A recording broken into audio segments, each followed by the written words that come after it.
Kaba mbahaye ikaze muri gahunda y'ikiganiro cyacu cy'uyu munsi mu materaniro cyangwa se muri gahunda y'icyigisho cya none. Tukaba tugiye kuri topic yitwa gukiranuka, ariko tuvuga gukiranuka kuba gutandukanye uko abantu bagenda babona bakagira icyo bagutangazaho. Iki kiganiro nk'uko muri kubibona hejuru kiri kodinzwe kuri aya masaha. Hanyuma rero ku birebana no gukiranuka turasoma ku Baroma, turaza kwirengagiza ibiri imbere, twize twivugire ku gice cya gatatu cy'Abaroma, umurongo Abaroma ibice bitatu, turahera ku murongo wa 9. Ariko muraza kwihangana, ntabwo turi buze kuvuga ku bintu byose, abaza kwivugira ngo nuko tuvuga iki, mbese turabaruta. Aba bantu wumve kuri iki gice, ubundi iyo bitangirira mu gice cya mbere kugeza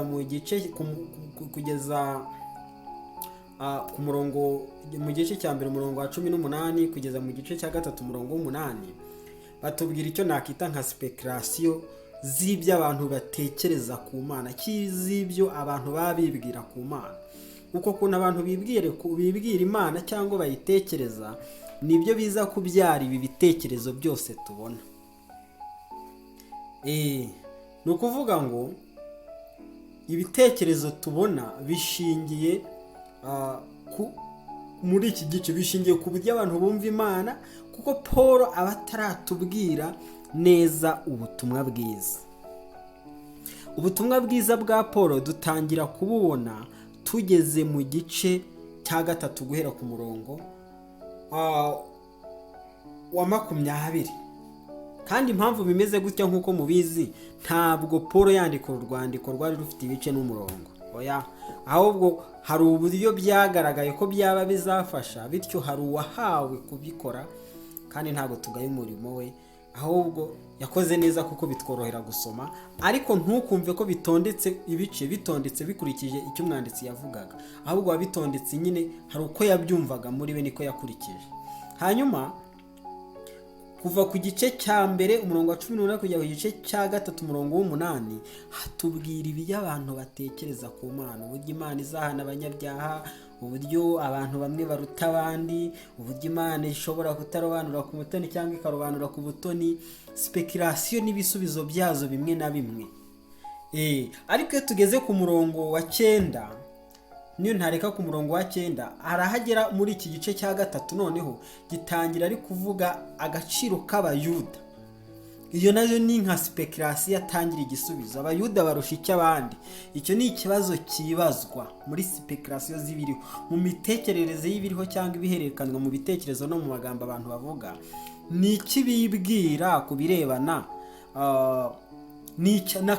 n'akarusha Abayuda bafite? Aragisubiza. Hanyuma akaza ku cyo Abayuda batekereza ku butumwa bwiza, ngo ntibabashije kubwizera. Abo Bayuda batabashije kubwizera rero nibo Paul yongera akatubwira ngo noneho twebwe dufasha abo Bayuda, tugafata n'abo banyamahanga, tugafata n'abo bose bafite imyumvire itandukanye, mbese turabaruta? Agiye kuvuga twebwe abizeye turaruta abo bose? Ahita avuga ati oya da, habe na gato. Kare yaba Abayuda yaba abanyamahanga yaba bizeye, atangira kugereranya akavuga ngo mbese turabaruta, mbese hari icyo Imana idukundaho cyane kubaruta bo ntibakunde? Oya. Ahita agisubiza akavuga ati oya da, habe na gato, kuko tumaze guhamya yuko ari Abayuda ari Abagiriki bose batwarwa n'ibyaha. Nta nyine abantu bose b'Abayuda cyangwa abanyamahanga batwarwa n'ibyaha, nk'uko byanditswe ngo ukiranuka, ngo nta ukiranuka n'umwe. Hano iri ni ihame yuko nta muntu ukiranuka n'umwe. Tugeze ku murongo w'10. Nta ukiranuka n'umwe, nta umenya, nta ushaka Imana. Iyi niyo kamere muntu nguko uko iteye. Atangiye kutubwira umuntu hirya yo muri atarebeye muri Kristo yabasate, ntabwo yakiranuka, ntabwo yashaka Imana, ngo bose barayobye, bose bahindutse ibigwari, ntawe ukora ibyiza n'umwe. Iyo niyo kamere muntu. Umuhogo wabo n'imvi irangaye bariganishije indimi zabo, ubusabwe bw'incira buri mu minwa yabo, ibirenge byabo byihutira kuvusha amaraso, kurimbuka n'umubabaro buri mu nzira zabo, inzira y'amahoro ntibarakayimenya. Mu mitekerereze ya muntu, icyo nakita cyangwa muri logike ya muntu, ntabwo habamo inzira z'Imana. Reka da, ntabibamo. Inzira y'amahoro ntayo bagira. Mu mitekerereze ya kimuntu nta nzira y'amahoro ibamo. Ngo kubaha Imana ntikuri imbere yabo. Ubwo ni abantu bose udakuyemo n'umwe. Hanyuma ku murongo wa 19 agahita avuga ati rero tuzi yuko iby'amategeko avuga byose abibwira abatwarwa nayo, kugira ngo akanwa kose kazibwe, kandi abari mu isi bose batsindirwe n'urubanza imbere y'Imana. Hano ahise atubwira, amaze kuvuga imiterere ya kimuntu, yuko umuntu atamenya. Ku murongo wa 11, ku murongo wa 10 aravuga ngo ntawe ukiranuka n'umwe. Iryo ni ihame, ntibishobokera umuntu gukiranuka. Niyo mpamvu abantu bivuga ngo mukiranuke, ubikubwira nawe ubwe ntiyakiranutse. Avuga ngo rero ngo ntawe ushaka Imana, ntawe umenya mu muntu. Abantu bose, nta muntu n'umwe ubaho ushaka Imana, nta muntu n'umwe ugira ubumenyi. Oya, muri kamere muntu ibyo ntibibamo. Ngo ni kuvuga nkurikije Adamu wa mbere, wa wundi wacumuye, icyo yahaye abari mu isi bose. Ngo bose barayobye. Nawe nubwo ujya utekereza ko utayobye, ariko warayobye muri kamere, ariko mu mwuka ntabwo twayobye. Muri kamere abantu bose barayobye, bose bahindutse ibigwari, ntawe ukora ibyiza n'umwe. Gukora ibyiza ntibiba mu muntu. Oya. Umurongo wa 14 ngo akanwa kabo kuzuye ibitutsi n'amagambo abishye. Ibi namwe muri abantu bo kubihamya yuko ari ko umuntu ateye. Kurimbuka n'umubabaro buri mu nzira zabo. Abantu bahorana kurimbuka, abantu bahorana umubabaro. Icyo nicyo cyonyine umuntu ashobora gukora mu mitekerereze ya kimuntu. Reka nkomeze. Umurongo wa 19 noneho avuga irindi jambo, ngo tuzi yuko. Paul ari kwivuga noneho, ari kuvuga ubu n'abandi. Ubwo yavuga ngo tuzi, kubera ko nta bandi yatubwiye uretse we n'aba bikora intari kwandikira. Ari kuvuga ngo tuzi yuko iby'amategeko, mbese urabizi nawe, mbese ngenda bizi yuko iby'amategeko avuga byose abibwira abatwarwa nayo. Ku mpamvu kirero, ngo kugira ngo akanwa kose kazibwe. Imana itanga amategeko yari ifite intego ko akanwa kose kagomba guceceka. Akanwa kose kagomba guceceka kakazibwa. Ngo kugira ngo abari mu isi yose, kandi abari mu isi bose batsindirwe n'urubanza imbere y'Imana. Ntabwo Imana yigeze duha amategeko ngo niturangiza tuzatsinda urubanza. Ubu ni buri gutekereza umunsi w'urubanza, nibirebera mu mategeko iteka uzatsindwa. Icyo kandi ni Imana yashakaga. Imana ntigeze gusaba kubahiriza amategeko, ahubwo yashakaga kutsindwa. Kuko hano iri ku agutsinde nyine. Niba itegeko rivuga ntukabeshya, agomba kugutsinda ukabona ko uri umunyabinyoma muri kamere. Niba itegeko rivuga ngo ntukibe, rigomba kugutsinda ukabona ko uri igisambo muri kamere. Iyo rigomba rivuga ngo ukunde mugenzi nkawe ubwawe, rigomba kugutsinda, ugomba kubona ko ibyo bintu utabikora muri kamere. Kugira ngo abari bose batsindirwe n'urubanza imbere y'Imana. Ntabwo Imana iguhamagarira gutsinda urubanza. Reka da, itegeko rirakubwira ngo tsindwa. Utemeye gutsindwa ntabwo bishoboka. Bavuga ngo kuko imbere yayo, imbere y'Imana, ari nta muntu uzatsindishirizwa n'imirimo itegetswe n'amategeko. Justification, gutsindishirizwa, kugirwa umwere. Ngo kuko amategeko ari yamenyekanisha icyaha. Ikintu cyonyine amategeko ashoboye ni ukugaragaza icyaha, aricyo nawe ugomba kuboneraho ko uri umunyabyaha cyangwa utari we. Umurongo wa 10:21 ngo ariko noneho amategeko se ko abereyeho gutsinda urubanza, none gukiranuka kurava he? Ngo ariko noneho hariho gukiranuka kw'Imana kwahishuwe kudaheshwa n'amategeko, nubwo amategeko n'ibyahanuwe ari byo biguhamya. Hariho gukiranuka. Urabona amategeko afite uburyo aforumye. Ayo mategeko ntabwo yayobora umuntu gukiranuka kw'Imana. Ariko noneho hariho gukiranuka kw'Imana kwahishuwe kudaheshwa n'amategeko. Nta sano gufitanye n'amategeko. Gukiranuka kw'Imana nta sano gufitanye n'amategeko. Ese habaho gukiranuka kungahe? Reka dusoma Abaroma igice cy'10. Ubwo urumva ukurikije hano byakagizwe bitonda. Haravuga ngo bene da, murongo wa mbere, bene data, reka ibi by'abayuda mbyihorera, reka mbisome nihuse. Bene data, ibyo umutima wanjye wifuza nibyo nsabira Abisirayeli ku Mana, ni ukugira ngo bakizwe.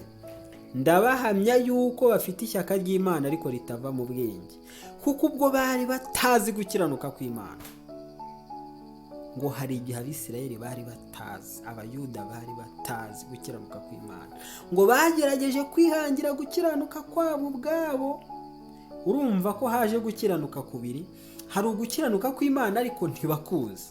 Noneho ngo iyo umuntu atazi gukiranuka kw'Imana, ngo agerageza kwihangira, kwiremera gukiranuka kwe. Uko gukiranuka kwe ni ukuhe? Reka dukomeze. Ngo bituma basuzugura gukiranuka kw'Imana, ngo kuko Kristo ari we amategeko asohoraho, kandi n'uhesha uwizera wese gukiranuka. Hari ikintu kibaho. Iyo utafite gukiranuka kw'Imana, ubu gusuzugura ukihangira ukwawe. Nicyo cyabaye kuri aba Bayuda.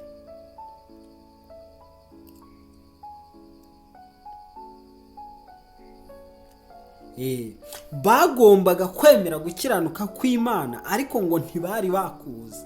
Batakumenye rero bihangira gukiranuka kwabo bwabo. N'umuntu wese utazi gukiranuka kw'Imana, ngo agerageza kwihangira gukiranuka kwe, ngo akagerageza kwitondera amategeko.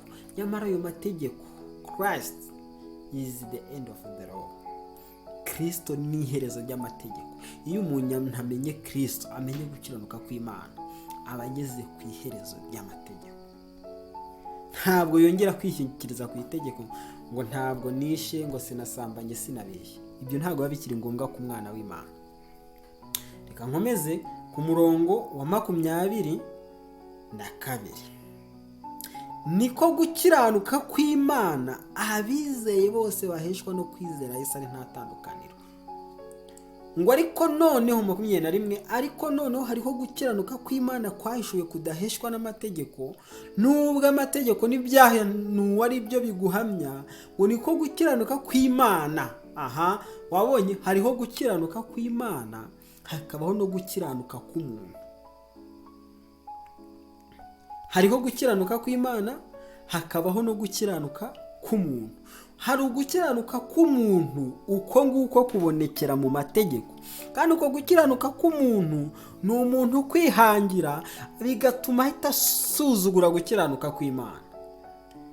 None yavuga ngo rero hariho gukiranuka kw'Imana kwahishuwe kudaheshwa, nta sano kugirana n'amategeko, ngo kuko ngo niko gukiranuka kw'Imana abizeye bose baheshwa no kwizera Yesu ari nta tandukaniro, ngo kuko bose bakoze ibyaha ntibashyikira ubwiza bw'Imana.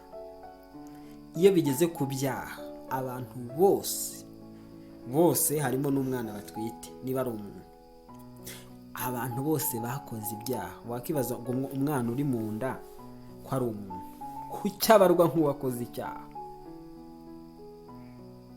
Nuko Adamu yacumuye agacumura ku bwacu twese. Ubwo ni ukuvuga ngo imbere y'Imana buri muntu wese yakoze icyaha. Umuntu wese, uwo batwite, uwavutse, umuntu wese yakoze icyaha ntiyashyikira ubwiza bw'Imana. Bose bakoze ibyaha ntibashyikira ubwiza bw'Imana. Ngo ahubwo noneho, reba hano, ahubwo batsindishirizwa n'ubuntu bwayo ibibahereye ubusa. Imana yatsindishirije abantu cyangwa iranabatsindishiriza na none na n'ubu, ariko ibikora ibiguhereye ubusa. Ntabwo igusaba kwirinda ubujura, ntigusaba kwirinda ibi n'ibi, ntigusaba, oya, ibiguhera ubusa. Ntabwo igusaba ngo numara gukizwa ngo ntukongere gukora, oya, ibiguhera ubusa. Ngo batsindishirizwa n'ubuntu bwayo ibibahereye ubusa. Ngo ahubwo umurongo wa 24, ahubwo batsindishirizwa n'ubuntu bwayo ibibahereye ubusa kubwo gucungurwa kubonerwa muri Kristo Yesu. Niwe Imana yashyizeho kuba impongano yo wizera amaraso yo kugira ngo yerekane gukiranuka kwayo kwayiteye kwirengagiza ibyaha byakozwe mbere y'icyo gihe. Ubwo aho ni mbere y'umusaraba, ubwo Imana yabyihanganiraga, ngo kandi yabikoreye kugira ngo no muri iki gihe yerekane gukiranuka kwayo, ngo ibikiranuka kandi itsindishiriza uwizeye Yesu. Abirite ati none se twakirata iki? Ntacyo. Kubera iki gukiranuka kw'Imana ari ingenzi? Reka nsoreze mu Bagalatiya igice cya 2 umurongo wa 21, haratubwira ngo simpindura ubusa ubuntu bw'Imana, kuko niba gukiranuka kuzanwa n'amategeko, Kristo yaba yarapfiriye ubusa. Amategeko ntahura no gukiranuka. Ndagushimiye kuba wakurikiye. Amahoro y'Imana bari kuri wowe, imigisha iboneke kuri wowe impande zose, kandi ugihora wishimira kumenya ubuntu bw'Imana no gutsindishirizwa nayo. Amahoro y'Imana bari kuri wowe. Contact watwandikira muri comment, hari ikibazo cyangwa igitekerezo wumva watubwira, ukagira icyo uvuga ku butumwa bwiza. Ariko ubutumwa bwiza ni imbaraga y'Imana ihesha uwizera wese gukiza.